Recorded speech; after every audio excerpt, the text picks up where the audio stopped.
Welcome back to another action figure obsession video. It's me, your old pal Avian and Loaded, and I was just sitting here at the work table kind of looking over things. Gosh, there's a lot to look over on this table these days. Just a lot. What are we up to? Like 100, 173, I think.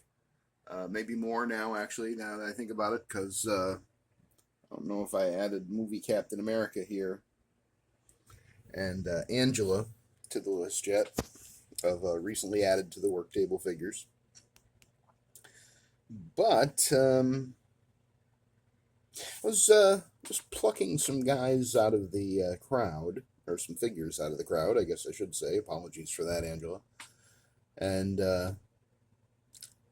was just thinking what would be an interesting lineup of characters in a story. And who I plucked out here was my kit bashed Dum Dum Dugan, which is on the Hammerhead body, with with an accessory there from Valverse Action Force, most likely designed by Mark II Designs. Then my kit bashed Agent Nick Fury from the 1960s Jim Steranko run. He's got his needle gun there in his right hand from the Shield 3-pack, and of course the head is the from the 3-pack Shield 3-pack Fury as well. Nick Fury Sr. Then we have Old Man Hawkeye, one of two that I now have in my collection, which I'm very pleased about. And he's got the Baby Hulk, also one of two, not coincidentally. But I thought, I was looking through my fodder bins and kind of reorganizing things, and I thought, the Baby Hulk is one of the most interesting accessories for Marvel Legends, and I really ought to, bring him out of the crib and let him have some playtime with Old Man Hawkeye. We have what I think is probably the most in-demand Marvel Legends Captain America. Certainly, in the Hasbro era, but the Hasbro era has kind of overshadowed the Toy Biz era. There's some Captain Americas back in the Toy Biz era, like the Face-Off Captain America, the Ultimate Captain America, that used to be highly sought after and went for over $100. And I think there are some collectors still who want them in their collection and would pay some money for them. But, guys like this 20 years Captain America here from 2022 have greatly overshadowed many of the previously in-demand Captain Americas. I think this one and the Marvel vs. Capcom one especially. And it'll be interesting to see if they do a maximum Captain America, if they can even match the quality of either of those two, never mind do better. A couple of sort of quasi-barbarians here. We have Angela from the Guardians of the Galaxy Titus Build-A-Figure wave. Very, very happy to have her in the collection. Just a beautiful looking figure that I was very short-sighted to get rid of years ago. I was going to say stupid, but I'm trying to be nice to myself. I was short-sighted and didn't really appreciate. Look at all the paint on her, the silver on the arms, and all the red, and oh my God, that incredible face paint. I mean, it's just a stunning figure. There's no question about it. Very happy to have Angela hanging out on the work table, and eventually she will make her way into an Asgardian display now that she's Thor's sister and Odin's daughter. Look at that. I got that all correct the first time that I tried to say it. And then Kazar, the finest, in my opinion, Hasbro Marvel Legends figure of, I believe it was 2024. And of course, people will disagree about that. I happen to love Kazar. I love him for his status as being sort of Marvel's Tarzan. I've enjoyed him in, especially that Marvel Fanfare number 1 through 4 story that was written by Chris Claremont and drawn by Michael Golden, the incredible Michael Golden. I think Paul Smith drew maybe the last chapter or the last 2 chapters, but you can't go wrong with Michael Golden or Paul Smith, never mind both of them together. But I just think that other than, the only problem I have with Kazar is that slice in the middle of the forearm there. That's that stupid idea they had for Vulcan that has, ruined some figures. But at least it's tight on mine, and from a distance you don't really notice it, but it is aggravating. And then of course the Gamerverse Punisher from last year, uh, which I actually like better than the Punisher War Journal Punisher. I mean, it's the same body mold, different heads. I think the head sculpts are much better on the Gamerverse one. Both head sculpts are far better than the ones that came on the or with the War Journal version.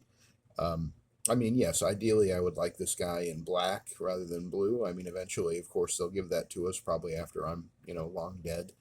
But Hasbro likes to give you the least desirable version first, so that then you'll be compelled to buy it again when they give it to you in the color scheme that you want. That's just part of their um, rather loathsome business model. It's just kind of how they do business. And I forget the name of this shotgun that the Punisher is wielding here. If you know it, give it to me in the comments. It is from the Valverse Action Force Weapons Pack Lima that was full of nothing but MAC 10s, AKs, and shotguns.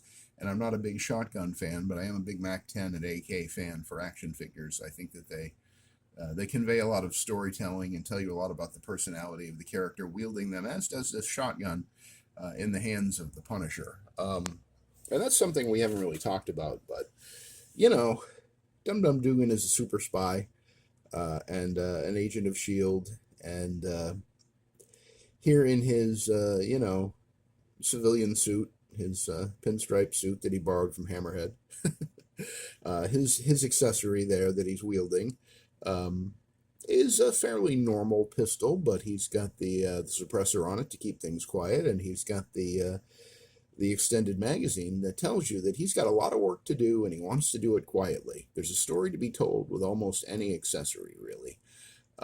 Look at the story that's to be told from Hawkeye's Baby Hulk accessory. If you haven't read the Old Man Hawkeye, Old Man Logan stuff, it's an interesting story how they end up with a Baby Hulk. And I did want to kind of take a nod to that by putting the Baby Hulk in his hands. I was thinking, which character should have the Baby Hulk? And of course, it should be the one that it was intended for. So that's why I lined them up together, Baby Hulk and Hawkeye. So just right at this moment, I think these are some of my favorite Marvel Legends on the work table, and in fact, most of them are some of my favorite Marvel Legends of all time. And I just wanted to share them with you there. The rundown, once again, from left to right, is Dum Dum Dugan, Nick Fury, Old Man Hawkeye, 20 Years Captain America, Angela from originally from Spawn and now from the realm of Asgard, and then Kazar, one of Marvel's oldest characters, believe it or not. And yeah, I think he began in the Golden Age, right? Then they brought him back, if I recall correctly. If I'm wrong, again, feel free to leave a comment. And of course, Mr. Castle over there on the far right, the Punisher, with his Valverse Action Force shotgun. And again, apologies for not knowing the name of that. I know that it's an expensive one in real life. When I got that Weapons Pack Lima from Valverse, I went down the rabbit hole of actually looking up the real weapons, and every one of them was legit. Too legit to quit. Really, really good stuff. As I think are these 1, 2, 3, 4, 5, 6, 7, 8 figures, if you include Baby Hulk. Managed to get 8 figures into the work table and still be able to shoot them without, breaking the fourth wall and entering the floor of the Shriners Convention here. But, I'll pull back a little and show you, I'm trying to clean the mess up. I'm always trying to clean the mess up, my friends. But this whole area of stuff, I got to figure out something to do with Captain America / Hawkeye's Sky Cycle.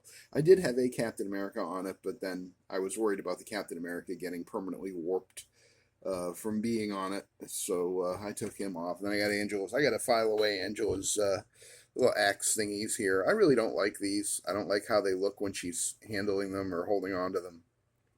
I dig her with the sword. I like that a lot. And did you know, if you have the retro X-Men Spiral from a couple of years ago, it was like 3 years ago now, they reused Angela's sword and one of these axe thingies.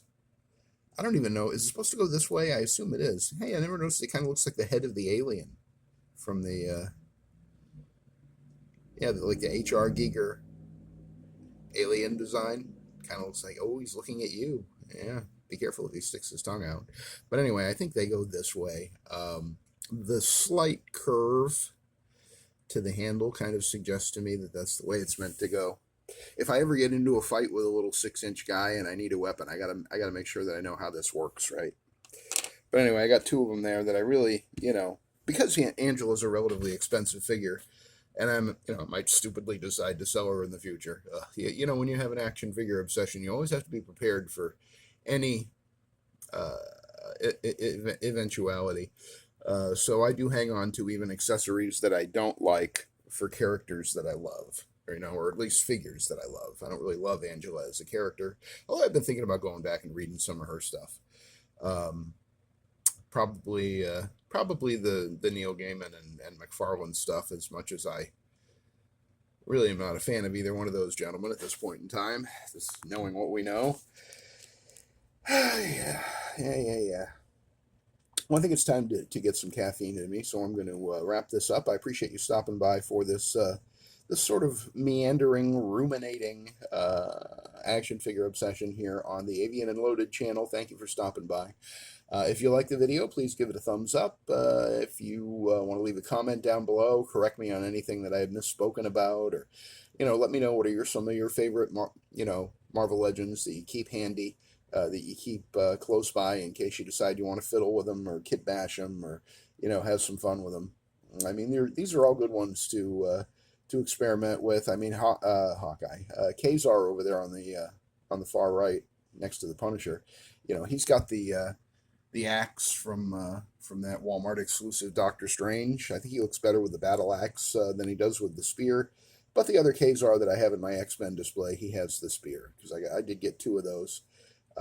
That's how much I like that figure. If you like it, make sure you have a backup in case something goes awry. That's why I have an extra 20 years Captain America, and that's one of the reasons why I have like 13 MCU Matt Murdock's. That's what this Nick Fury is. The body of the Nick Fury is the MCU Matt Murdock from Spider-Man No Way Home, as you may be aware. And if we take a quick glance over here, you'll see there's a whole bunch more of them in that gray suit, because I just, I love that figure. It was such an improvement finally over all this crappy suited body figures that we had over the years. It was the first good Marvel Legends suited body figure, and I can't get enough of them, I gotta tell you.